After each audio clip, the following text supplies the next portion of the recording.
अब बात करेंगे इटावा की उस खबर की जिसमें एक नया मोड़ आ गया है। कथावाचकों की पिटाई का वीडियो सोशल मीडिया में काफी ज्यादा वायरल हुआ था, जिसे आप सभी ने देखा था।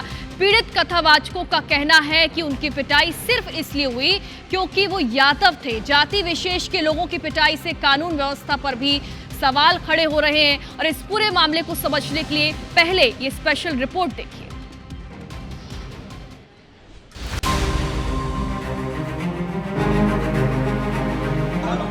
इन कथावाचकों को केवल इसीलिए पीटा जा रहा है, उनकी चुटियां काटी जा रही है, नाक रगड़वाई जा रही है क्योंकि वो यादव होकर ब्राह्मणों के गांव में कथा पढ़ने आए थे। वीडियो यूपी के इटावा का है। जातिवाद का जहर हमारे समाज में कितना रचा बसा है, ये वीडियो बताने को काफी है। पीड़ितों का कहना है कि वो गांव में भागवत कथा करने गए थे, तभी यहाँ के ब्राह्मण समुदाय के लोगों ने उनसे उनकी जाति पूछी और जब जवाब यादव मिला तो लोगों ने उन्हें बंधक बना लिया और उनकी पिटाई शुरू कर दी। और फिर उनके साथ जो किया गया वो सब वायरल वीडियो में दिख ही रहा है।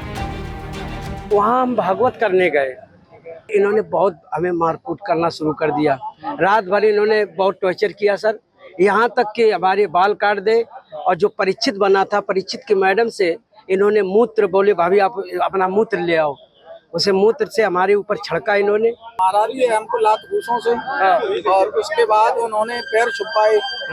उसके बाद जब पैसा ले लिए, जंजीर ले ली, उसके बाद उन्होंने जो है चोटी हमारी काटी। पहले हमारे आचार्य जी की काटी, फिर हमारी चोटी काटी और बजरंगबली के जयकारे लगाए। उसके बाद हमको वहाँ से निकाला। केवल उनको जो चोटी रखा के जो ब्राह्मण मतलब अपने आप को साबित कर रहे थे और ब्राह्मणों का यहाँ के उन्होंने मजाक बनाया। ब्राह्मणों से यहाँ के उन सबके उनके पैर मतलब धुलवाए और उनसे ये कहा कि आप हमारे पैर छुए। जो साधु संतों की जो बात थी उसी के अनुसार केवल ये बोला गया कि इनकी केवल इसको चोटी को केवल कपट के इन्हें बस जाने दो। 25,000 रुपए का जुर्माना मतलब उनके लिए रखा गया, जो साधु महात्माओं के कहने के अनुसार। वीडियो वायरल हुआ तो समाजवादी पार्टी के मुखिया अखिलेश यादव कथावाचकों के समर्थन में आ गए।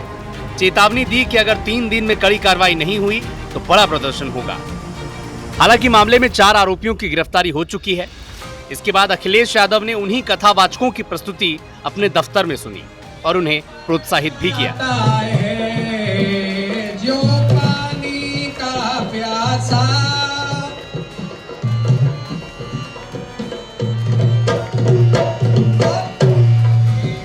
सागर मेरे, हे भव सागर मेरे, तुम प्यास बुझा देना।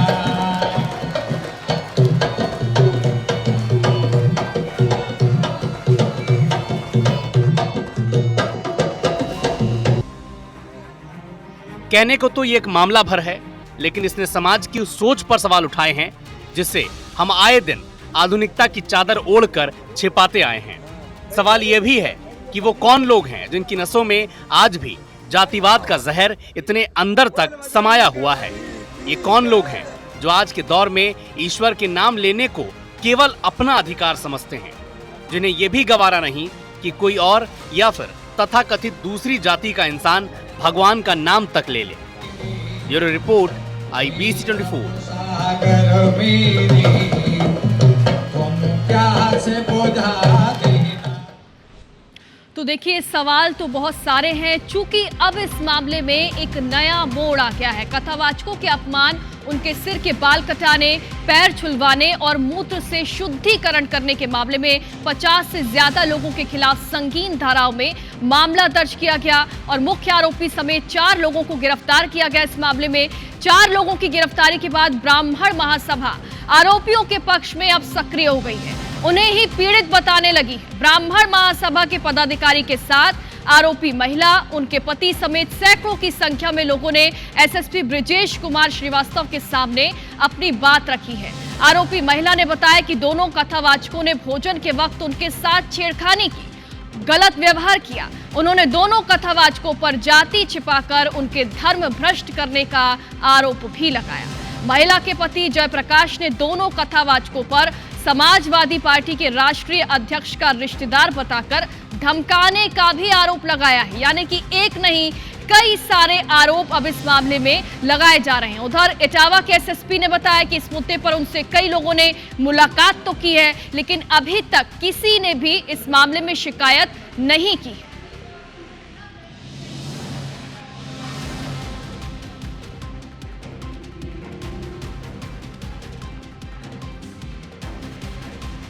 तो देखिए, इस मामले में कई सारे सवाल इसलिए खड़े हो रहे हैं क्योंकि जो आरोपी हैं उन्हें यह पीड़ित बताया जा रहा है। खासकर जो ब्राह्मण महासभा है, उनका कहना है कि जो कथावाचक हैं उन्होंने अभद्रता की थी, महिलाओं से छेड़खानी की थी और इसी के चलते उनके साथ ऐसा व्यवहार किया गया।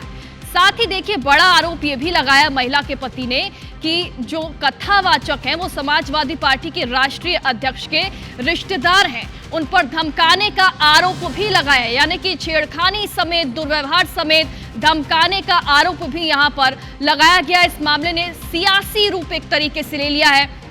एक और सवाल ये भी है कि एसएसपी का ये कहना है कि इस मुद्दे पर उनसे कई लोगों ने मुलाकात तो की है, लेकिन अभी तक किसी ने भी इस मामले में शिकायत नहीं की है। यानी कि दोनों पक्षों की ओर से इस मामले में शिकायत नहीं की गई, लेकिन उसके बावजूद भी इस मामले में एक्शन लिया गया। 4 लोगों की गिरफ्तारी इस मामले में की गई है और जब गिरफ्तारी हुई तो उसके बाद जो ब्राह्मण महासभा है वो आरोपियों के पक्ष में आ गई, एक्टिव हो गई। उन्होंने आरोपियों को ही पीड़ित बता दिया। ब्राह्मण महासभा के पदाधिकारी के साथ आरोपी महिला, उनके पति समेत सैकड़ों की संख्या में लोग एसएसपी से मिले और उनसे अपनी बात रखी। कहा कि दोनों कथावाचकों ने उनके साथ छेड़खानी की। हाँ, बाल काटे, उन्होंने मेरे साथ बदतमीजी की, इसलिए उनसे माफी मंगवाई। जब इनके झोला वोला फेंके आएंगे तब आधार कार्ड निकला है, फर्जी आधार कार्ड था। ये तो दूसरा बिंदु था जिसकी वीडियो वायरल हुई। सच छुपाया गया, या यूँ कह कि वो कैप्चर नहीं किया। सिर्फ वीडियो देख करके खड़ा व्यक्ति है, उसका नाम हम इन्वॉल्व करते हैं, इसका भी। गाँव में एक भागवत कथा हो रही थी जिसमें जो कथावाचक थे उन्होंने अपनी जाति छुपाई हुई है, इसीलिए उनके साथ मारपीट की गई है। वायरल वीडियो के आधार पर पीड़ित की पहचान हम लोगों ने किया, उनसे तहरीर प्राप्त कर सुसंगत धाराओं में अभियोग पंजीकृत कराया गया और त्वरित कार्रवाई करते हुए जो 4 आरोपी हैं, जिसमें एक मुख्य आरोपी है जो बाल काट रहा है, उसे भी गिरफ्तार कर लिया गया है। तो देखिए, कथावाचकों के अपमान से ये बवाल शुरू हुआ। ये वीडियो आप देख रहे हैं, इसी वीडियो के बाद से बवाल हुआ। यहाँ पर कथावाचक जो हैं उनके ऊपर धर्म भ्रष्ट करने का आरोप लगाया गया, जाति का यहाँ पर आरोप लगाया गया, दूसरी जाति का बताकर यहाँ पर कथा की जा रही थी। ये आरोप लगाकर देखिए कथावाचकों का अपमान किया गया और उसके बाद जब ये वीडियो वायरल हुआ तो इस मामले ने सियासी रूप भी ले लिया। अखिलेश यादव ने बाकायदा इन कथावाचकों को बुलाया और देखिए इनसे यहाँ पर कथा भी करवाई। इनके अपमान का उन्होंने एक तरीके से विरोध किया। तो वहीं अब जो पीड़ित पक्ष है, यानी कि जो महिला है, उसके पति हैं, अब उनका कहना है इस मामले में वो एक नया बयान दे रहे हैं। ये कह रहे हैं कि जो कथावाचक है उन्होंने उनके साथ छेड़खानी की थी, अभद्रता की थी, दुर्व्यवहार किया था। भोजन देते वक्त जो कथावाचक है उन्होंने महिला के साथ छेड़खानी की, यह आरोप महिला और उसके पति ने लगाया। एसएसपी से बाकायदा इस मामले में शिकायत भी की गई। हालांकि इस मामले में एसएसपी का ये कहना है कि कई लोगों ने उनसे मुलाकात तो की है, लेकिन अभी तक इस मामले में किसी ने भी शिकायत दर्ज नहीं कराई। तो वहीं इस मामले में 4 लोगों की गिरफ्तारी भी कर ली गई।